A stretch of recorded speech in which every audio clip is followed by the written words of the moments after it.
طبعا ما شاء الله الصيف داخل علينا بقى وخلاص، احنا كده صيف رسمي رسمي بقالنا تقريبا 3 اسابيع صيف جامد.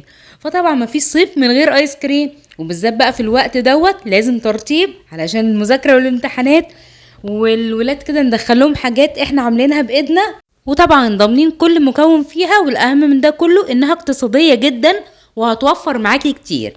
بصراحة يعني طريقة سهلة جدا جدا، يعني من سهولتها انت هتقومي تعمليها دلوقتي ومش هتحتاجي اي حاجة خالص من بره، ولا هتحتاجي كريمة ولا هتحتاجي حليب مكثف ولا اي افتكاسات من دي خالص. هتعمليها كده وانت حاطة رجل على الرجل، والاهم من ده كله انك هتاكليها طبعا بعد كام ساعة بسيطة كده، وطبعا طعمها لذيذ جدا. وطبعا كالعادة ما تنسيش لو لسه جديدة معايا سبسكرايب للقناة وتفعيل الجرس علشان يوصلك كل جديد ومميز. السلام عليكم ورحمة الله وبركاته، معاكم دعاء زين، وان شاء الله النهاردة هنعمل ايس كريم اقتصادي جميل لذيذ من صنع ايديكي، وطعمه افضل من الجاهز بمراحل. في الاول سميت الله وجبت البولة او الطبق بقى بتاعي، هعمل لكم كميات بسيطة بحيث المقادير تبقى بسيطة جدا معاكي، وهنطلع ان شاء الله كمية ايس كريم حلوة. نص كوباية كريم شانتيه غير محلى خام، بتجيبيه طبعا من عند مستلزمات الحلواني او من السوبر ماركت او من عند العطار زي ما تحبي. وعليهم كمان ربع كوباية سكر باودر. انا بقول المقادير هنا بالكوبايات، يعني اي كوباية عندك هتعملي بيها المقادير بتاعتك، مش محتاجين بقى جرامات ولا اي حاجة هنا. وعليهم كمان ربع كوباية لبن بودر. تقريبا كده مفيش اسهل من كده مقادير، بس نضيف لها بقى شوية اضافات بسيطة، ذرة الملح اللي احنا لازم نحطها. وطالما هنا هنعمل ايس كريم فانيليا يبقى نحط ربع معلقة صغيرة فانيليا. ولسه هنعمل ايس كريم شوكولاتة بطعم مميز ورائع، وكمان باضافات لذيذة كده هتعليلك التست بتاعها وتخليها في حتة تانية خالص. ضفت ربع معلقة صغيرة فانيليا او اقل كمان لو حابة، وقلبت المكونات كلهم، وعلى طول نبدأ نعمل الايس كريم بتاعنا. طبعا جبت البولة حبيبتي اللي انا مبستغناش عنها، انا عايزة اكبرها شوية بس يعني مش عارفة مرتبطة بيها جدا، مش عارفة اغيرها، بس ما علينا. طبعا المعيار اللي احنا عملناه هيعمل الكوباية مظبوطة من الباودر اللي احنا جهزناه بتاع الايس كريم. ده بالظبط تيبيكال كده زي الباودر اللي بتجيبيه من الايس كريم من محل المستلزمات الحلواني او من السوبر ماركت. وطبعا لازم كل كوباية، الكوباية دي تقريبا هتطلع لنا 8 كيلو، كل كوباية هتاخد كوباية لبن مثلجة بمعنى مثلجة، يعني انا دي كانت اللبن بايت في التلاجة يومين فكان ساقع شويتين، بس طبعا علشان انا جت الفكرة في دماغي فعملتها بسرعة. فلكن انتي طالما هتجهزي للايس كريم لازم تعمليه مثلجة، يعني تقريبا داخلة على التتليج، هيديكي قوام رائع وهتشوفيه في الشوكولاتة اللي هنعملها كمان شوية. علشان انا طبعا عقبال ما خلصت دوت حطيت الكوباية بتاعت الشوكولاتة في الفريزر، وتقريبا كانت بدأت كده تعمل قطع تلج صغيرة. ضربتها ما كملتش ضرب 2-3 بالكتير تقريبا، يعني خلصت بسرعة جدا علشان انا عاملة المقدار مظبوط، والكريم شانتيه كمان حلو بيتماسك بسرعة. طبعا القوام زي ما انت شايفة ما بيبقاش زي قوام الكريم شانتيه، بيكون القوام اخف شوية من الكريمة اللي احنا بنستعملها توبينج او لحشو اي تورت. قوام بالظبط زي ما انت شايفاه كده. حطيتها في علبة وقفلتها وحطها في التلاجة في الفريزر.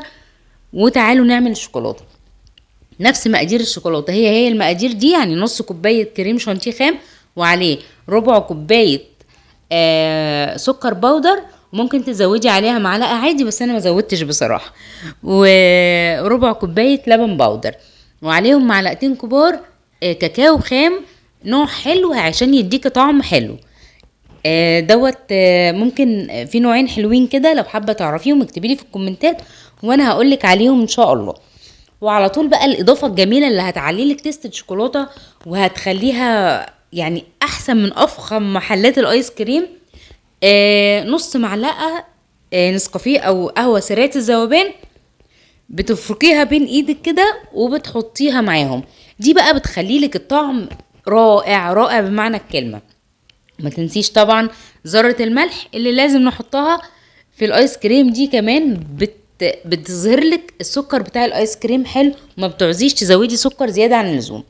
قلبتهم كويس زي ما انت شايفه كده، وكمان دول هيعملوا لي كوبايه وزياده معلقتين بتوع الكاكاو اللي احنا حطيناهم، يعني اللي احنا حطيناه هو اللي هيطلع لنا.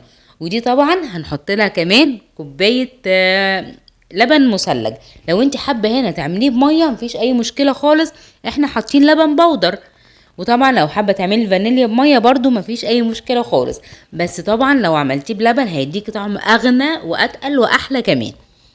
وطبعا اللبن زي ما انت شفتي في الفانيليا او هنا بنحطه شويه بشويه، لان بصراحه انواع الكريمه اللي في السوق بتختلف من نوع للتاني، وبتختلف في المحل للتاني. في كريمات الارخص طبعا او الاغلى دي ما بتفرقش والله. حتى كمان في شركه مشهوره جدا بتبيع باكتس كريمه، الكريمه بتاعتها مش حلوه بالمره خالص، فحاولي تجيبي من محل يكون مضمون والكريمه بتاعته تكون حلوه كده، هيطلع لك افخم ايس كريم. حطيت كوبايه اللبن كلها، شايفه ده انا لسه ما ضربتش نص دقيقه والله، وشايفه القوام بتاعه بقى عامل ازاي، علشان طبعا تلجت اللبن والكريمه بتاعتي حلوه، فالقوام معاكي بيتقل بسرعه جدا، وما بتعوزيش تضربي بقى ل5 دقايق ولا 7 دقايق ولا الكلام ده كله. هما دقيقه ونص والله هنا وكان خلصان، ودقيقه ونص متقطعين، يعني بتهالي لو وصلتهم مش هيكملوا دقيقه الا ربع حتى. شايفه قوامه جميل ازاي وشكله ممتاز. طبعا لو حابه تقلي الكاكاو عن كده مفيش اي مشكله، بس انا بالنسبه لي ده كده كويس جدا. ولما بيتلج بيغمق سنه كمان. نزلت على طول بيه في العلبه، وعلى طول طبعا على الفريزر، بس هنميزه شويه علشان بقى احسن نوع ايس كريم انا بحبه، فلازم بقى نظبطه كده ونخليه شكله جميل. وعلى طول جبت معايا، عايزه بقى تحطي شوكولاته مبشوره، عايزه تحطي فورماسيل، عايزه تحطي شوكولاته شيبس، ده كله بيرجع لك في الاخر. وطبعا لو عايزه تحطي شوكولاته مبشوره وانتي بتضربي، بس انا ما بفضلش بصراحه الموضوع مفيش اي مشكله. المهم خلصت كده وهغطيه زي اخوه، وهندخله الفريزر بالظبط من 2 ل4 ساعات، وهتطلعيه اجمل ايس كريم زي ما انت شفتي.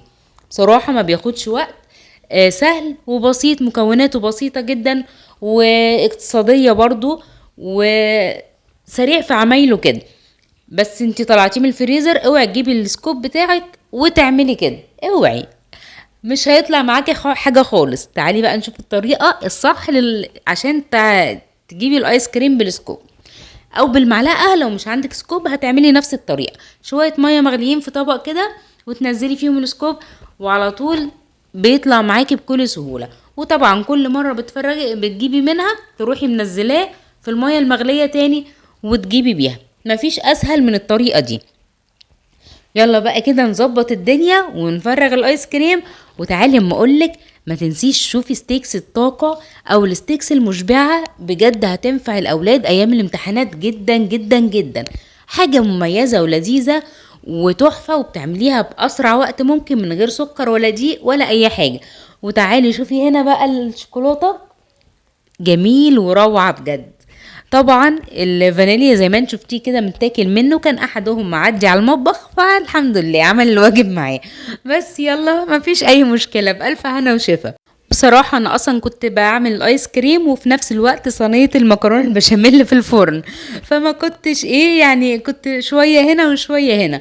طبعا زي ما انت شايفة الايس كريم بيسيح معايا بطريقة فظيعة علشان المطبخ كان كله حر. وهتلاقي ان شاء الله فيديو المكرونه بالبشاميل في علامه الاي او في الوصف تحت. وجبت بقى صوص شوكولاته جاهز كده، او لو انت حابه تعمليه مفيش اي مشكله، هو سهل جدا وهقولهولك ان شاء الله. بس تعالي بقى نشوف شكل الايس كريم عامل ازاي والملمس بتاعه وطعمه الروعه. دي انا كنت طبعا شلتها في التلاجة عقبال ما اصور بقيه الفيديو فجمدت شويه، فشايفه اصلا شكله وملمسه وطعمه بقى لما هتعمليه والولاد هيحبوه هيدمنوه، مش هيبطلوا يطلبوه منك خالص. ولو عجبك الفيديو ما تنسيش اللايك الجميل والكومنت اللي بحبه وبستناه منك. باي باي.